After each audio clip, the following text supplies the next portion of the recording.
Dictation start होगा 5 second बाद। Start.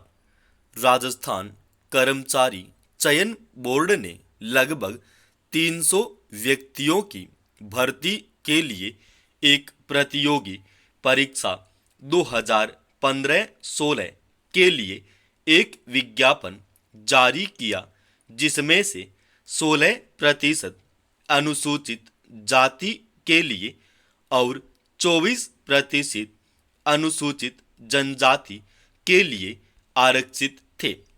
RMSSB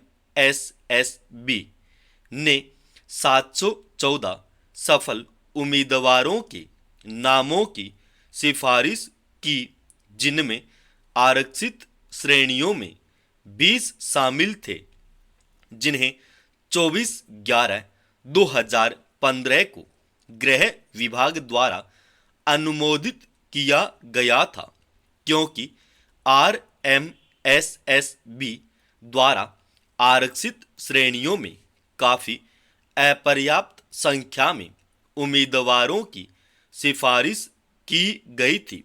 राज्य सरकार इन शेष सीटों को तदर्थ आधार पर भरने का निर्णय लिया गया, इसलिए उत्तरदाताओं सहित 403 आरक्षित उम्मीदवारों के बीच 4 बैचों में नियुक्त किया गया था।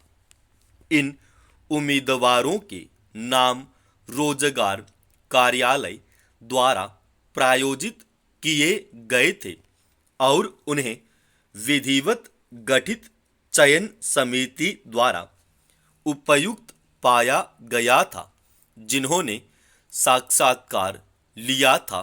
हालांकि उन्हें इस शर्त के साथ नियुक्त किया गया था कि RMSSB द्वारा चयनित आरक्षित उम्मीदवार उपलब्ध होते ही उनकी सेवाएं समाप्त कर दी जाएंगी।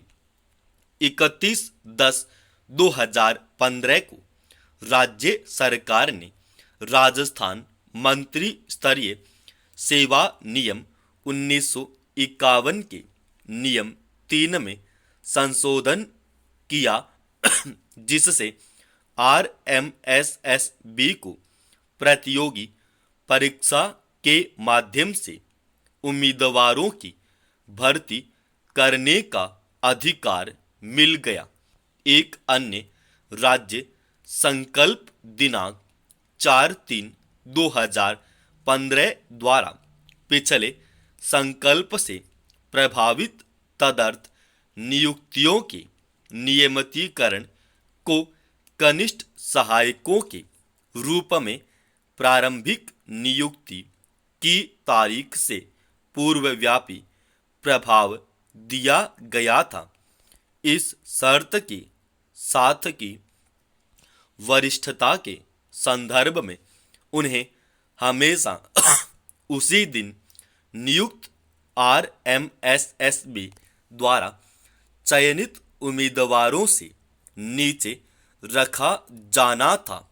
इस संकल्प दिनांक 4/3/2015 के अनुसरण में सरकार द्वारा तैयार की गई पदक्रम सूची के अनुसार पदोन्नतियां की गई। इसके परिणाम स्वरूप 145 आरक्षित श्रेणी के नियुक्त व्यक्ति, जिन्हें RMSSB द्वारा भर्ती नहीं किया गया था, लेकिन नियमित भर्ती की वैकल्पिक पद्धति के माध्यम से अपीलकर्ताओं से वरिष्ठ बन गए, जो RMSSB द्वारा नियुक्त सामान्य श्रेणी के उम्मीदवार हैं।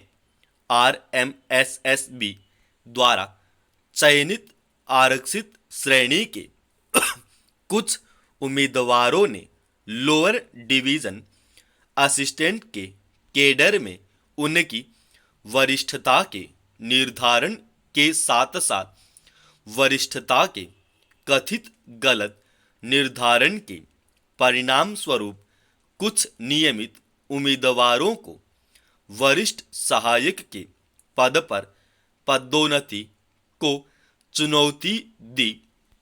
इन कार्यवाहियों को राजस्थान प्रशासनिक न्यायाधिकरण में स्थानांतरित कर दिया गया, जिसने 16/8/2015 को RMSSB द्वारा नियुक्त भर्तियों पर नियमित उम्मीदवारों की पारस्परिक वरिष्ठता और पदोन्नति के निर्धारण को अवैध और कानून के विपरीत घोषित कर दिया। न्यायाधिकरण ने इस तथ्य पर ध्यान दिया कि उसके समक्ष याचिकाकर्ताओं को नियमित उम्मीदवारों से पहले नियुक्त किया गया था। साथ ही इस तथ्य पर भी कि दिनांक 4/3/2015 के संकल्प के अनुसार पूर्व की वरिष्ठता नियुक्त नियमित उम्मीदवारों से ऊपर होनी थी। उसी दिन न्यायाधिकरण ने माना कि 25/5/2015 के सरकारी संकल्प के परिणाम स्वरूप बनाई गई ग्रेडेशन सूची अवैध थी और याचिकाकर्ता अपनी वरिष्ठता को देखते हुए अपनी पदोन्नति पर विचार करने के हकदार थे। RMSSB द्वारा चयनित सामान्य श्रेणी के कुछ अन्य उम्मीदवारों ने भी वरिष्ठता के निर्धारण को चुनौती दी। राजस्थान प्रशासनिक न्यायाधिकरण ने माना कि OMS नियम 1951 के नियम 3 और ORV अधिनियम की धारा 9(4) को संयुक्त रूप से पढ़ने से यह स्पष्ट हो जाता है कि यदि SC/ST उम्मीदवारों के लिए पर्याप्त संख्या में उम्मीदवार उपलब्ध नहीं है तो नए सिरे से भर्ती परीक्षा की आवश्यकता है और भर्ती का कोई अन्य तरीका प्रदान नहीं किया गया है। इसके अलावा यह राय थी कि सेवाओं को एक संकल्प द्वारा नियमित नहीं किया जा सकता है और तदनुसार OMS नियम 1951 के विपरीत राज्य सरकार द्वारा की गई भर्ती को बरकरार नहीं रखा जा सकता है। समाप्त। दोस्तों, इस डिक्टेशन का PDF फाइल अपने Telegram channel study with HP स्वामी पर डाल रखा है।